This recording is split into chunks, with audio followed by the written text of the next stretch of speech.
안녕하세요. 오늘 저희가 함께 깊이 파고들 자료는 한 금융회사의 2025년 4분기 실적 발표 내용입니다. 이 회사가 스스로 환상적인 한 해를 보냈다고 자평했는데, 이런 자신감은 대체 어디서 나오는 걸까요? 오늘 저희의 미션은요, 단순히 발표된 숫자를 읊는 게 아니라 그 화려한 성과 뒤에 숨어있는 이 회사의 진짜 성장 엔진, 그리고 미래 전략의 핵심을 찾아내는 겁니다. 준비되셨죠? 네, 반갑습니다. 오늘 자료에서 사실 정말 주목해야 할 부분은 따로 있어요. 물론 작년 실적도 훌륭하지만 더 중요한 건 앞으로 회사의 체질을 완전히 바꾸겠다고 선언한 부분이거든요. 바로 회계 처리 방식에 대한 중대한 변화를 예고하고 있는데 이게 그냥 회계팀의 업무 방식이 바뀌는 그런 수준의 얘기가 아닙니다.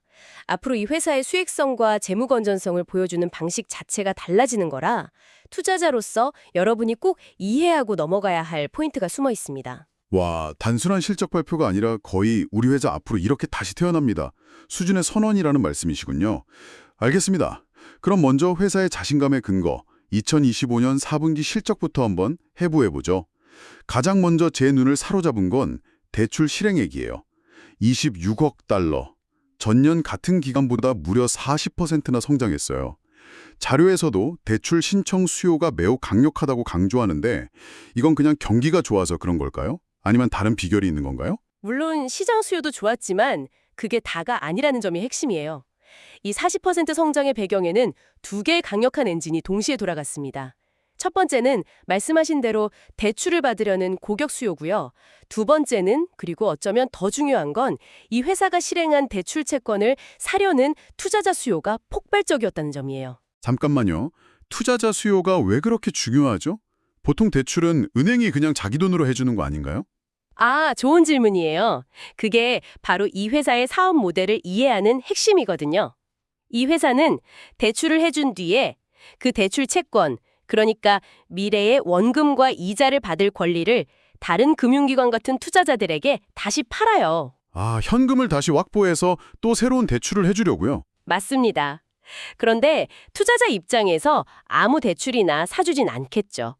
이거 떼이면 어떡해? 하는 걱정이 드니까요. 그렇죠. 부실 위험이 있으니까요. 바로 그 지점에서 이 회사의 경쟁력이 드러나요. 자료를 보면 이 회사의 대출은 경쟁사들보다 부실률이 현저히 낮아요. 건전성이 우수하다는 거죠.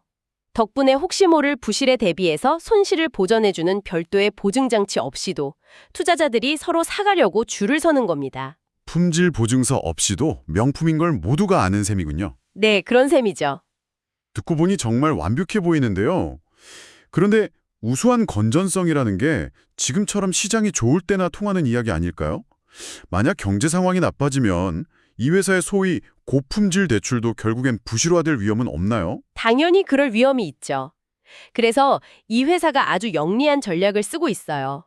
자료에 나오는 숙성된 대출이라는 개념인데요. 이게 정말 기가 막힙니다. 숙성된 대출이요? 네, 대출을 실행하자마자 시장에 파는 게 아니라 은행이 일단 자기 금고에 넣어두고 몇 달 동안 지켜보는 거예요. 이자 따박따박 잘 내는지, 연체는 안 하는지 확인하는 거죠. 아, 일종의 품질 검사 기간을 두는 거군요. 맞아요. 그렇게 몇 달간의 숙성을 통해 건전성이 검증된 안전한 대출만 골라서 시장에 파는 겁니다. 이번 분기에만 이렇게 팔린 숙성된 대출 규모가 18억 달러에 달해요. 결국 이 전략의 핵심은 시간을 파는 거예요. 은행이 먼저 리스트를 떠안고 시간으로 건전성을 증명해 준 뒤 그 증명된 안전함에 프리미엄을 붙여 투자자에게 파는 거죠. 와, 이건 단순한 대출 중개가 아니라 신뢰를 가공해서 파는 제조업에 가까운 모델이라고 볼 수 있어요. 신뢰를 가공해서 파는 제조업. 비유가 정말 와닿네요. 단순히 돈을 빌려주는 게 아니라 안전이라는 가치를 만들어서 파는 거군요. 그럼 이렇게 돈을 잘 버는 구조를 갖췄으니 실제 수익도 한번 뜯어보죠. 자료를 보면 수익원이 크게 비이자 수익과 순이자이익 두 갈래로 나뉘네요. 네, 비이자 수익은 방금 말한 대출 채권을 팔아서 얻는 수수료가 대부분이에요. 이게 1억 300만 달러로 전년 대비 38%나 성장했고요. 대출 판매량 자체가 늘어난 데다 숙성된 대출처럼 품질 좋은 상품은 더 비싼 값에 팔 수 있으니 수익성이 더 좋아진 거죠. 그리고 순이자이익은 우리가 흔히 아는 예대 마진, 즉 대출 이자로 번 돈에서 예금 이자로 준 돈을 뺀 이익인데 이것도 1억 6,300만 달러로 14% 늘면서 역대 최고치를 찍었습니다. 양쪽 엔진이 모두 힘차게 돌아갔네요. 근데 자료 12페이지를 보다가 궁금한 게 생겼어요.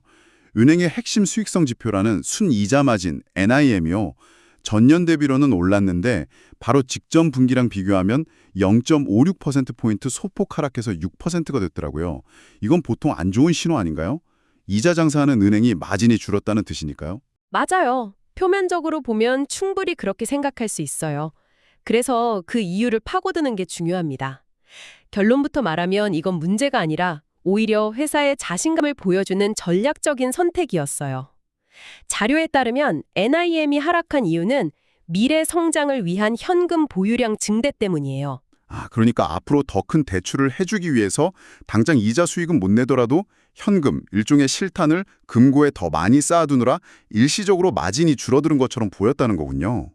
그럼 그 실탄으로 뭘 하겠다는 계획까지 나와 있나요? 네, 바로 그 점입니다. 그 현금은 앞으로 더 공격적으로 대출 포트폴리오를 늘리는 데 쓰일 거예요. 회사는 만약 현금 비중이 예전과 같았다면 NIM은 거의 떨어지지 않았을 거라고 설명하고 있어요. 즉 이건 의도적으로 성장을 위해 잠시 움츠린 거죠. 앞으로 이 현금을 활용해 대출을 늘리면 순이자 마진은 다시 올라갈 거라고 보고 있고요. 미래 성장에 대한 확신이 없으면 할 수 없는 결정이겠네요. 그렇죠. 그렇군요. 수익이 양쪽에서 다 터져주니 정말 좋아 보이는데 저는 항상 이런 걸 보면 그래서 돈은 얼마나 썼는데 라는 생각이 들더라고요. 이렇게 공격적으로 대출을 늘리려면 마케팅이든 뭐든 비용도 만만치 않았을 것 같은데요. 정확히 보셨어요. 당연히 비용도 늘었죠. 영업비용이 1억 6,900만 달러로 19% 증가했어요. 하지만 이것도 내용을 뜯어보면 걱정할 필요가 없습니다. 비용 증가의 주된 원인이 미래 성장을 위한 계획된 마케팅 투자였거든요. 즉, 어디서 돈이 줄줄 새서 비용이 늘어난 게 아니라 더 큰 수확을 위해 계획적으로 씨앗을 뿌리는 데 돈을 썼다는 의미죠. 통제된 지출이라는 점이 중요하겠네요. 마케팅 비용은 그렇다 치고 금융회사에서 진짜 무서운 비용은 사실 대출이 부실화됐을 때 발생하는 손실이잖아요. 리스크 관리는 어땠나요? 이 회사가 가장 자신 있어 하는 부분이 바로 그 리스크 관리, 즉 건전성입니다. 연체율이나 대출 손실률 같은 지표들이 업계 최고 수준으로 낮게 유지되고 있고요. 여기서 대손 충당금이라는 개념을 잠깐 짚고 넘어가야 해요. 대손 충당금. 네, 간단히 말해 미래에 떼일지 모를 돈에 대비해서 미리 쌓아두는 비상금이에요. 일종의 비상금이요? 이번 분기에 쌓은 충당금이 4,700만 달러였다고 하는데 이게 많은 건가요, 적은 건가요? 숫자만 보면 커 보일 수 있는데 여기에도 숨은 맨탁이 있어요. 이번 분기에 실행한 대출 중에는 대규모 구매자금 대출처럼 만기가 아주 긴 상품의 비중이 높았대요. 그런데 회계 규정상 이런 장기 대출은 미래의 불확실성이 크다고 봐서 계약 첫날부터 아주 보수적으로 많은 충당금을 쌓도록 되어 있습니다. 그러니까 실제로 대출이 부실해질 위험이 커져서 비상금을 많이 쌓은 게 아니군요. 회계 규칙 때문에 원래 많이 쌓아야 하는 종류의 대출을 많이 했을 뿐이라는 거네요. 바로 그거예요.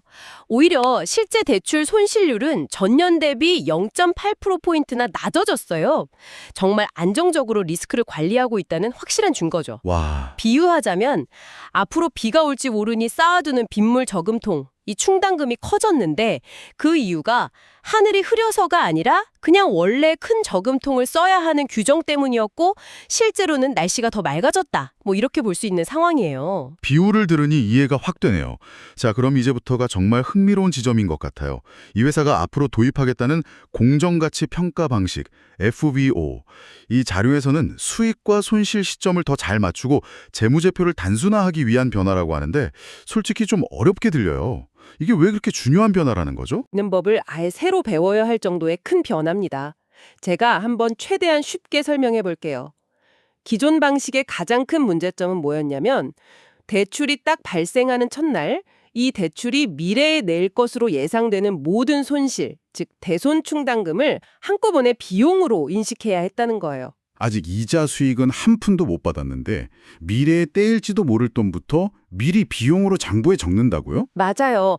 비유하자면 식당을 막 개업했는데 첫날부터 앞으로 1년 동안 상에서 버릴 음식물 쓰레기 양을 예측해서 그걸 전부 비용으로 처리하고 시작하는 거나 마찬가지예요. 와, 정말 불합리하게 들리네요. 당연히 단기적으로는 이익이 실제보다 훨씬 적게 보일 수밖에 없죠. 시작부터 비용 부담을 잔뜩 안고 가는 셈이니까요. 그럼 FBO라는 새로운 방식은 이걸 어떻게 바꾸는 건가요? FBO는 대출의 현재 시장 가치를 즉각 반영해요. 미래 예상 손실을 미리 당겨와서 비용으로 처리하는 대신 이 대출, 지금 시장에서 얼마에 거래될까라는 가치를 실시간으로 장부에 반영하는 거죠. 아, 이렇게 되면 대출 초기에 과도한 충당금 부담을 짊어질 필요가 없어집니다. 자료 18페이지를 보면 이 방식이 장기적으로 자본 효율성, ROIC를 높이는 엄청난 효과를 가져온다고 분석해요. 자본 효율성이 높아진다. 그게 구체적으로 어떤 의미죠? 기존 방식에서는 충당금 때문에 묶여있던 돈이 많았어요. 일종의 죽은 돈이죠. 하지만 FBO 도입으로 이 족쇄가 풀리면 그 돈을 새로운 대출을 내주는 데 쓸 수 있게 돼요. 즉, 같은 자본을 가지고도 훨씬 더 많은 이익을 창출할 수 있는 구조로 바뀌는 겁니다. 묶여있던 돈을 해방시켜서 더 열심히 일하게 만드는 거죠. 와, 이건 단순히 회계 방식의 변화가 아니라 사업을 하는 방식 자체를 더 공격적이고 효율적으로 바꾸는 거네요. 그런데 이런 방식의 단점은 없을까요? 예를 들어 시장 가치를 즉각 반영한다는 건 반대로 시장이 불안정할 때는 이익의 변동성이 훨씬 커질 수도 있다는 의미 아닌가요? 정확해요. 바로 그게 FVO의 가장 큰 특징이자 잠재적 리스크예요.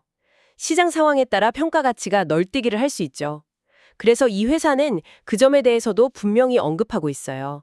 자신들은 대출의 대부분을 만기까지 보유하기 때문에 단기적인 시장 가격 변동은 큰 의미가 없는 소음에 가깝다고 보는 거죠. 아, 변동성이라는 단점보다는 자본을 효율적으로 쓸 수 있다는 장점이 훨씬 크다고 판단한 거군요. 네, 그렇습니다. 알겠습니다. 그럼 앞으로 우리가 이 회사의 재무제표를 볼 때 대손 충당금 항목은 확 줄어드는 대신 공정가치 조정액이라는 낯선 항목이 불쑥 튀어나와서 움직이는 걸 보게 되겠군요. 당황하지 말아야겠어요. 네, 그래서 회사가 이례적으로 발표 자료에 아주 성세한 설명과 예시까지 덧붙여서 투자자들을 이해시키려고 노력하고 있는 거고요.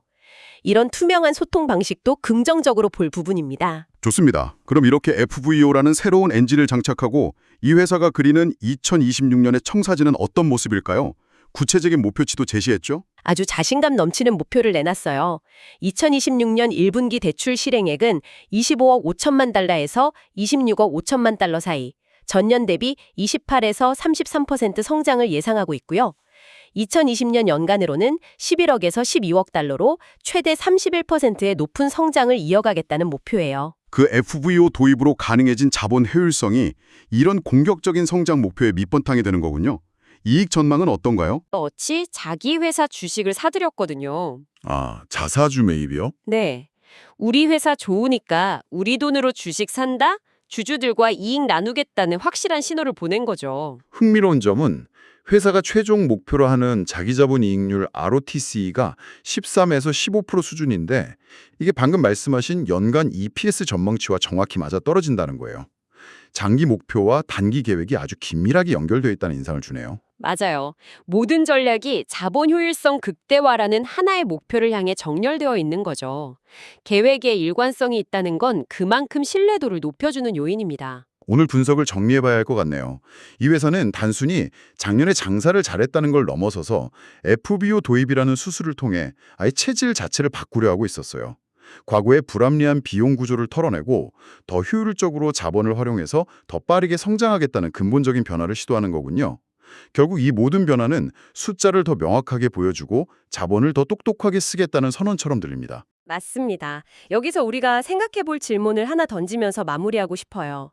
이 회사는 복잡해 보일 수 있는 회계 변경에 대해 상세한 보충 자료까지 만들어가며 투자자들과 적극적으로 소통하려 노력하고 있습니다.